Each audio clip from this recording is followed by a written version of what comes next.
What would I tell the me who just started this challenge? That was the question prompted to me by ChaiGBT today.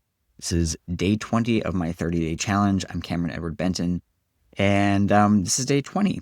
And doing a 30-day challenge where I'm working with ChaiGBT to make a video. So a lot of my intention in creating this video or this series was to help break through my perfectionism, which in some ways I feel like I have. And the other hand is that like it can get really challenging because it's like I really want these things to perform well as well. And then it's also when I'm looking back at myself, I had to really think about this. Like, what would I tell myself when I just got started in this? Would I in fact tell myself not to do this? Would I tell myself to do it anyway? What would I actually think about it? Has this been a success or a failure? I think these are all the kinds of things that are coming up for me right now at this juncture in it. There's definitely been phases where I've been like, maybe I just stop and quit. Maybe that's the right thing to do, is to actually stop and quit versus continuing to go and allow it to just pivot. Something that's definitely taken even a decent amount of work, just doing it. I can roughly shoot a video in about 90 minutes and film, get everything from idea to recording and publishing. But there is like a hard part. And I think that's maybe what I would tell myself in some ways is like, there's a hard part when no one's watching, or few people are watching. That can get tough. In the beginning, it's super exciting and thrilling. And, I want to share with people, but then there's a part of me that's like, oh, if I keep sharing this, am I just bugging with people? Do people actually want to watch? And that kind of thing. And early on, my videos were getting really high AVD relative to the length of the video. It has led to, 10, 11, 12 new subscribers, which has been really cool. And then there's a part of me that was like, well, does anybody keep watching? And especially with the algorithm or the impressions or however it works, like sometimes it can just feel frustrating to feel like you're not even getting the opportunity to go. So yeah, we're going to be talking about this today with the fundamental idea of like what I tell myself, the version of myself when I was just starting. So I guess to pause on that for a second. I guess the first question is, would I tell myself to still do it or not? And yeah, I think I would. I think one of the coolest weird things that has happened through this is feeling a lot closer with my family. A lot of the reason that I did this, in part, was to work on what ChatGPT refers to often as visibility, allowing myself to be seen. And that can be tricky because sometimes it's like, oh, well, do I show up here in this type of authenticity and this kind of imperfection and just be miserable on camera if I'm not happy? Or like, what does that actually look like? And I think being raw and authentic, hopefully has inspired someone else to take action in their life. And at the very least, it's brought me closer with my family. I've had various people of them reach out just with how different things that I was going through was relating to ADHD and perfectionism, or, my brother helping me out with my last podcast episode. And that was really cool. And, talking with my mom or talking with other people that have reflected stuff from this, or how I have seen it inspire other people. And that's always deeply meaningful to me when I'm able to inspire someone else. And either way, I think I'm learning a lot and growing a lot from this process. Even when it's annoying and frustrating, or I don't want to show up, or I feel overwhelmed, or I feel like I don't really want to do it. I think on some level, it's kind of the price you have to pay. You have to be able to go through those kinds of struggles to do something that is like meaningful.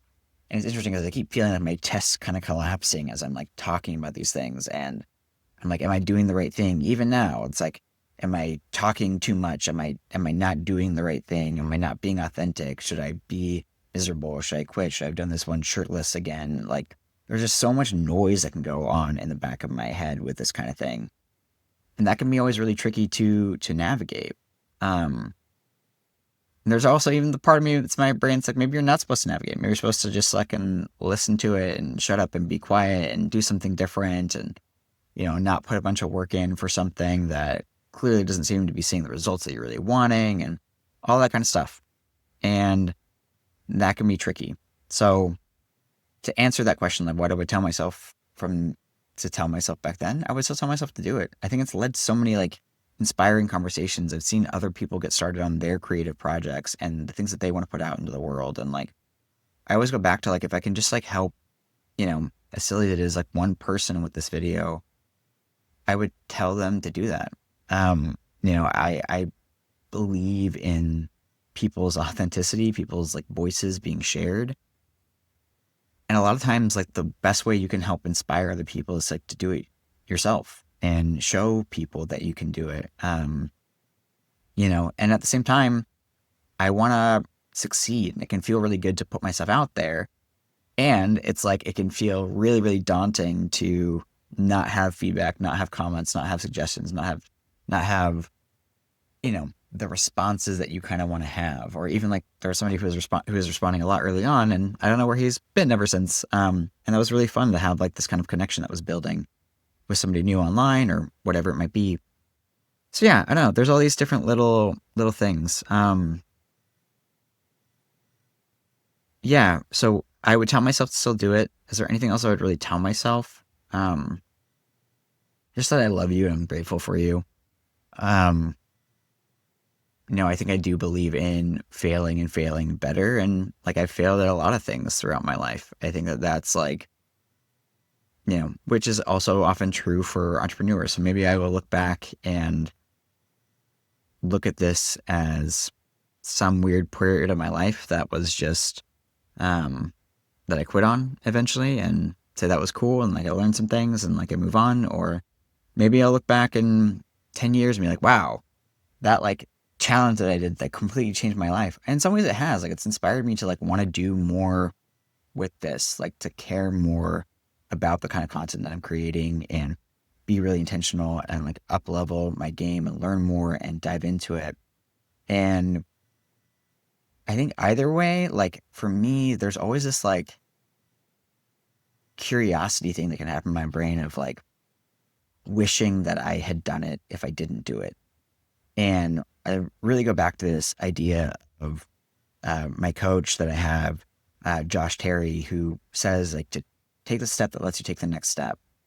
And that is like a very, very meaningful piece to me because it's so easy for me to get lost into all of the future miasma of what I can do, what it takes to build. Do I build a newsletter? Am I posting enough? How would I structure it? Like all of the things, right? And like, you just kind of got to take the step that lets you take the next step. And right now that step is like shooting this video, making it happen, maybe talking with ChaiGBT because we're kind of running out of time here already. And even if that step is to find out that like, the girl doesn't want to date you, or, the universe says no, or that business opportunity is not the right opportunity, you learn and you're able to like move on, I think, in a way that's really helpful. So I would say even if I found out that at the end of this, like, I don't want to do YouTube, I hate this, I'm not good enough, I don't have the time and care and energy and effort to actually put into stuff that makes it good, at the very least, I learned that, and that can be a valuable lesson in and of itself. I think as long as you're always like learning something from it, you can always fail in a way that makes your life better and more meaningful and allows you to grow in other ways. So I think what I would tell myself starting this journey 20 episodes ago at this point is thank you. Thank you for trusting me. Thank you for taking the courage to do it. Thank you for inspiring others to take action in their own life. And probably most importantly, thank you for leading me into deeper connection with my family and the people that I love so, so, so much. And yeah, and do it. Show up. And if this resonated with you, I would love to hear your thoughts in the comments below. If you have a suggestion, I will let ChaiGBT pick the next topic again for episode 21. And I would really love your comments. It means the absolute meaningfulness to me. And I respond to everyone that I can. So if you like this episode, do that. And tune into my podcast and other things. Ciao.